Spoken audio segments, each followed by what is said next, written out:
어디 있습니까? 한국 친구들? Okay, we have 1, 2 Korean people in the house. All right. Okay, it's good. It's good. I love when there's representation. You know, visible representation.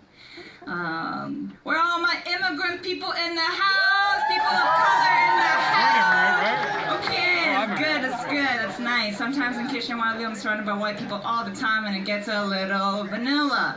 So I like coming to Toronto, it's coming to my born town, and like getting some multiculturalism in them, giving my dose.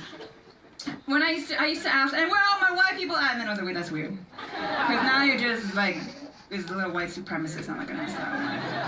Anyway, my dad is here. He has 7 sisters. And my dad's family comes from a small island called Ulleungdo off the east coast of South Korea. And my family acts like the life before Canada doesn't exist or something. We don't talk about that. I'm like, if I ask questions, like, why does it matter, Janice? We live in Canada now. It's like, well, why do you still cheer for South Korea in the FIFA World Cup? You don't cheer for Canada? Oh, Canada didn't make it, I see. So this is called Song for My Dad's 7 Sisters. I don't think he's heard this before. Or Immigrant's Lament.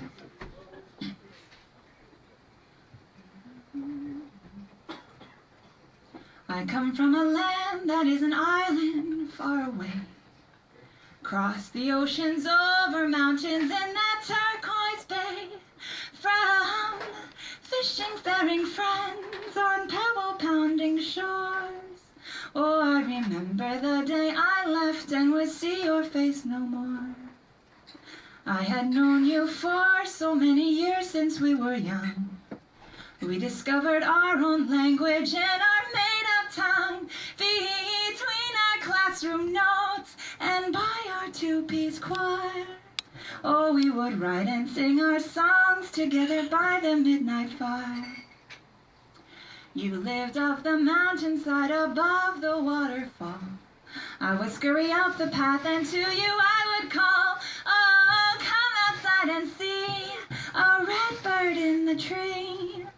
You took my hand, we sat below the blossom tree there happily. 14 years have passed since I last said goodbye to you. From the ship I watched you slowly disappear from view. But I am going back, are you still there, my friend? I never kept in touch, those letters in my desk I never sent.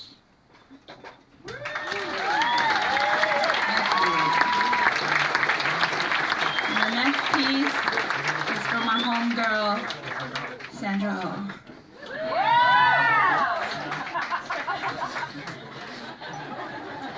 Dear Sandra O,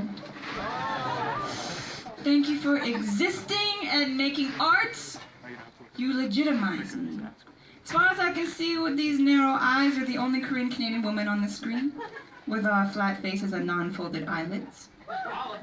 You know, you know what it's like, Sandra. I get tired of being erased. All of these shows which are supposed to represent real life, they leave us out. Or if we're in, we're the nerdy Asian or awkward Asian or kung fu Asian.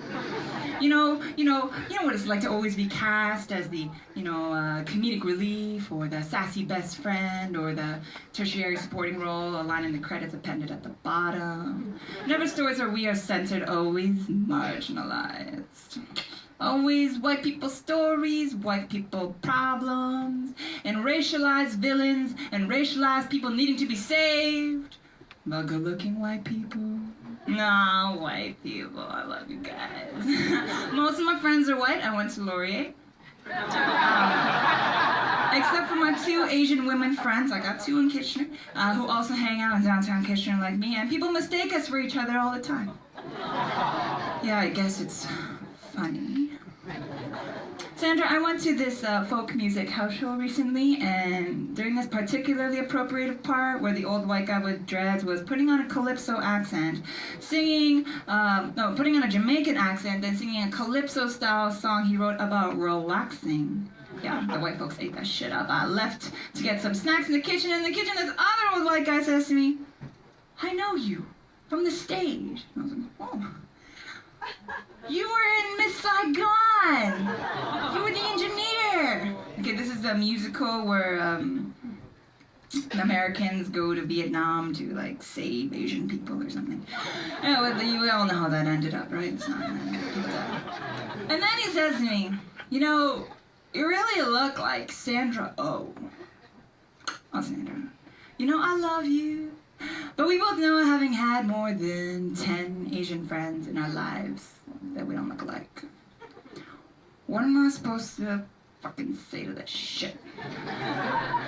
Thanks. Yeah, thank you. She's an incredible actress. You know, it's probably because we both don't have the folded eyelids, you know? He corrects me. Actually, it's called the epicanthic fold.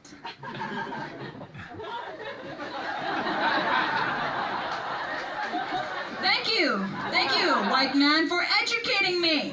Just what I need more of, you studying me and naming all my exotic features. Orientalism 101, read it. So, Sandra, you said, and I quote, I can't compare myself to a white girl. If I did, I'd probably die.